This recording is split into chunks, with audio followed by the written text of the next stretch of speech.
Well, hello, good afternoon everybody. Welcome back. Jiu-Jitsu 2000 here today. I'm back. I've got an interesting video for you today. I want to talk about Alone. I want to talk about Season 5, Episode 5. So if you haven't seen this episode, a lot of things have happened, so I highly recommend that you turn this video off. It will contain spoilers. I have a small sheet of notes here that I've written down that I'm going to be referring to as I do this video. So let's get started. The name of this episode is The Bowels of Hell. The quote comes on the screen. It says, "Over every mountain there is a path. Through it may not be seen from the valley." Theodore Rothk, I hope I'm saying that right. So let's start. 8:47 in the morning on day 20. Just let that soak in for a minute, folks. We're on day 20. So that's 20 days that they've been out here already struggling, you know, trying to secure food and things of that nature. So just keep that in mind as you're watching the show. There's 7 people left. We're going to start with Britt. And he shows the ants dragging around. Looks like a grub. So he decides to go fishing. And he's going to use some grasshoppers to do that. He gets really lucky. And he catches 9 fish. Britt has got the best luck out here right now of all the contestants on the show. There was a very cool scene that he filmed where he laid out all of his fish and he set his baby right next to the fish, his Becker BK7, same knife that I love to use. It's a good knife. So he's kind of walking around, he sees some bear tracks. He gets a little concerned. Who wouldn't be concerned? Again, it's day 20. You know, he's cooking, and they're talking about brown bears and the fact that when you know, brown bears, especially when you're cooking fish and things like that, they smell things up to 20 miles away. So that's a little bit nerve-wracking if you think of that. Let's move forward. Let's talk about Brooke for a bit. Her stomach's growling and she hasn't seen any deer. She decides to go fishing. She did something very smart to help increase her chances of successful fishing, in the fact that she took a piece of pine and decided to make a spinner or a lure to help catch fish. She had mentioned that the lack of food will dominate your thoughts, so you got to stay busy. And not only did she make a spinner out of pine to help with her fishing, but she made a lot of other things, and she showed a lot of those things. She's been crafting and making a lot of things, jewelry, all kinds of cool stuff. She made a bird trap, so she's definitely understands, you know, kind of like the movie Castaway, where his focus mentally was on Wilson, the soccer ball, and that's what kept him from not breaking. Okay, so Brooke is doing exactly that. She's keeping her mind occupied through tasks, and I personally think that that's very, very smart. Let's move forward to Jesse, and he's kind of showing his body, and he's still got some body fat on him, but he tells the camera, and he knows his body better than any of us. I mean, he knows what kind of weight he packed on when he went over there and versus where he's at right now on day 20. So he knows where he's at, but he says that he's getting thin. And he said on Vancouver Island, when food sources weren't coming in, he was able to supplement the lack of fish by eating seaweed. There was bull kelp over there, but in Mongolia there's nothing to supplement, he said. So he decides to eat the inner bark of the pine tree, which is smart, very smart survival tactic. That's the white bark. And I don't know exactly how to say what they call it, but it's like asylum or something like that. I'm not sure what the technical name of it is, but it's high in starch, high in carbohydrates, and high in vitamin C. And then there's a annotation that comes on the screen, and it says 1 pound of bark, white bark, inner bark, is between 500 and 600 calories. Okay, 500 to 600 calories. So that's pretty crazy. There's a lot of ways to eat it. You can roast it, you can boil it, you can cut it up into chips and eat it in small portions. You can eat it as strips. You can make flour out of it. And I think, don't quote me because I'm not Jesse and I don't know exactly what he did, but I'm going out on a limb thinking that he might be eating it in strips. I don't know. Let's move forward to Britt. It's 9:46 at night. He's in his shelter and he hears a noise. So he's got his bear spray ready. He's got his bear horn ready. And he thinks it's a human, he thinks it's a brown bear. And the word, I was saying human, I'm getting ahead of myself. There was an annotation that come on the screen and it said that a brown bear can crush a human skull in one bite. So that's crazy. And then he mentions if it comes through the door of his shelter that he's going to be popping arrows into it, which is smart. And he's got a BK7. Come on, man. He's got a good knife. So we're moving forward. We're on day 21 now. We're still talking about Britt. It's about 7:40 in the morning.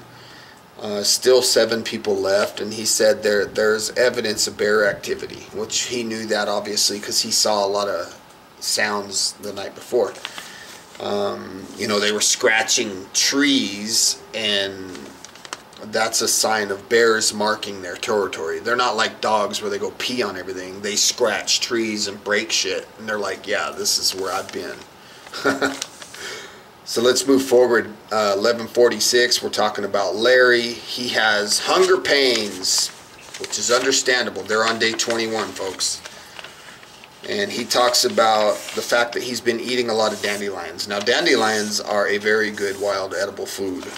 They're not very tasty. I mean, sometimes they're bitter and you got to boil them, but you can eat any part of the dandelion. You can eat the roots, the stems, the roots, flowers, the petals, you name it, you can eat it if it's dandelion.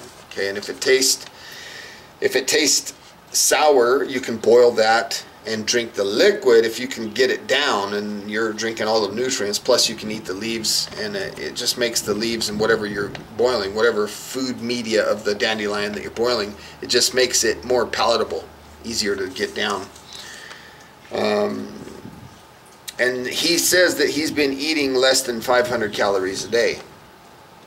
And then around 2 o'clock, he has a head rush. And remember what I said earlier about Vancouver Island, the participants were able to supplement lack of food with seaweed and bull kelp. They're not able to do that here in Mongolia. So he has a head rush and he falls down, and it's a very wicked kind of looking scene because he's laying on his back and he's facing up and his feet, and it just looks like he fell over dead almost. He blacked out and he hit his head and he was concerned.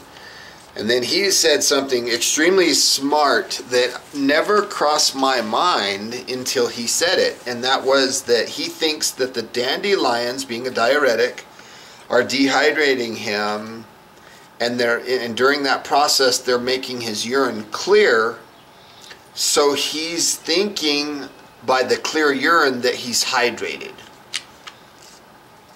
So my question for the participants out there, I try to use a rule of thumb where I drink half of my body weight in ounces per day.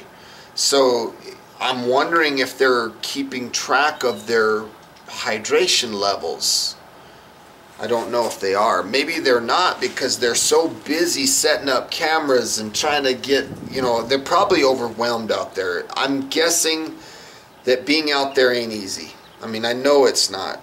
So I'm guessing that's why they might be, and plus, 21, 22 days out there, your mind's, you're so starving, right? I don't know how else to say it, but you're out there starving, so your mind's not as clear in your thought process as it would had you been, nourished. So he might have just spaced the fact that he wasn't drinking enough water. I'm guessing. I don't know. Let's move forward. 8:49 in the morning, day 22.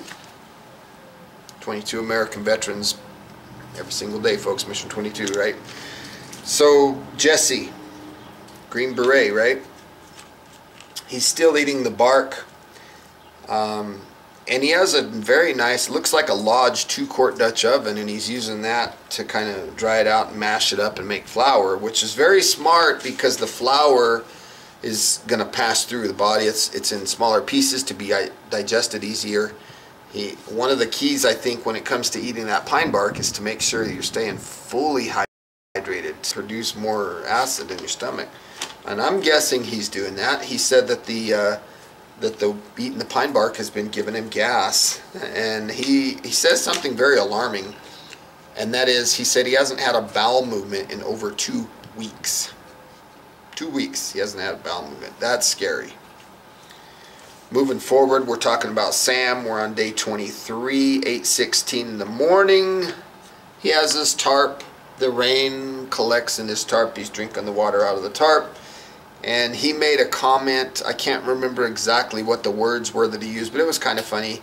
Something about the right amount of bird poop and leaves or something like that, or dead bugs or whatever. It was something funny that he said.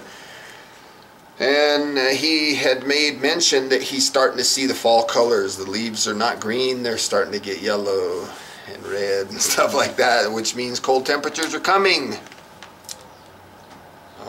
And he's deciding to build a new shelter, and he's using willow. It won't split as much. And he has a very nice raised bed, I noticed. 3:30 in the afternoon, we're on day 23, talking about Dave. And he hears what I think is an elk, but he refers to it as a red deer. I heard it bugling, so I'm kind of curious if that's what he's calling elk, because I'm thinking it was an elk. And then he says in the fall he's going to go hunting in the canyon. He feels alive when he walks with his bow, and he's walking upwind of the animal to deter his scent. So the wind goes this way, he's walking this way, the animal's over here, so the animal will never smell him coming. A very smart hunting strategy. He finds a game trail, and he hears something, so he takes a shot. He shoots a grouse. He talks about the fact that he hunts to eat and not to kill, and this is starting to weigh heavy on him. He wants to bring one big kill down instead of many small kills, and he says that lessens the amount of life that he has to take. And I understand completely where he's coming from. I really do, because nobody wants to kill, animals, but ultimately we are trying to survive, and we need calories. We need to keep our body out of ketosis as much as possible, so we need that food energy. So things like that probably need to be almost avoided, thinking about those things, because all they're going to do, in my opinion, is bring a person down. But let's not forget, we're on day 23 with him, so he's, that's a hard place to be. And he talks about it. He said, I've killed 5 grouse and 1 squirrel since I've been out here, and he's starting to feel guilty about that, I'm thinking. Let's move forward. I'm almost done here. Day 24, 7:42 in the morning. It opens up with Jesse. He's got a very bad abdominal pain. He's got a headache, and he says, I am not feeling well. Let's not forget, he was a Green Beret, and those dudes are tough dudes. So when he says he don't feel good, I think we need to believe him. He's out there. He mentions that he ate a half a pound of bark and still no bowel movement. So he decides to make some flour, so it's easier to process, easier to digest. Lower abs are tightening up. He's getting intense pain. And it's 12:42 now, day 24, and we're starting to believe that there is a bowel obstruction. And he's hurting really bad. This dude's tough, so when he says he's not feeling good, he's not feeling good. And then he says, this is too much. Tell my brother and sister I'm sorry. And then he taps. I don't blame him. Which leads to my thought of did he eat that in strips, and did he not cook it? I think cooking the pine bark would have made it more palatable, because it would have, if you think about a hard piece of something, and it would be hard, let's say a piece of meat, raw meat for example, and I know meat doesn't correlate with pine bark, but the point that I'm making is when you cook something, it softens that material, which makes digestion easier. When you consume things like that raw, your body has more work. And if he's taking it in strips, it's probably just piling up, unfortunately. He said I can't make it through this pain. He lays down. He said it feels like they're pulling barbed wire out of my stomach. This is too much. Again, he said, tell my brother and sister I'm sorry. And then he taps. Man, and then his own quote, here I am, I'm a big bad green beret and I'm taken out by my stomach. He couldn't, because I couldn't go to the bathroom. You know, Jesse, we have nothing to hold against him. He went out there, he rocked it, he's an awesome dude. And unfortunately, it is what it is. He was hungry and he tried to eat, and we can't knock him. We can't be armchair quarterbacks and be hard on these people. They're out there putting their life out there for our personal entertainment. We have to respect them for that. So this wraps up my video today. I want to say thank you guys for stopping by and watching Alone, my commentary, season 5, episode 5. I hope you got some good, useful information out of this video. Please feel free to leave your comments down below. Let me know what you think about this episode. If you like the type of content that you see on my channel, please don't hesitate hitting that subscribe button. Share the video. Click the notification bell. I've noticed that my view counts have been kind of dropping a little bit, so I don't know what's going on there. But until next time, again, thank you. We'll talk at you later. Bye-bye. God bless. I love you all. Later.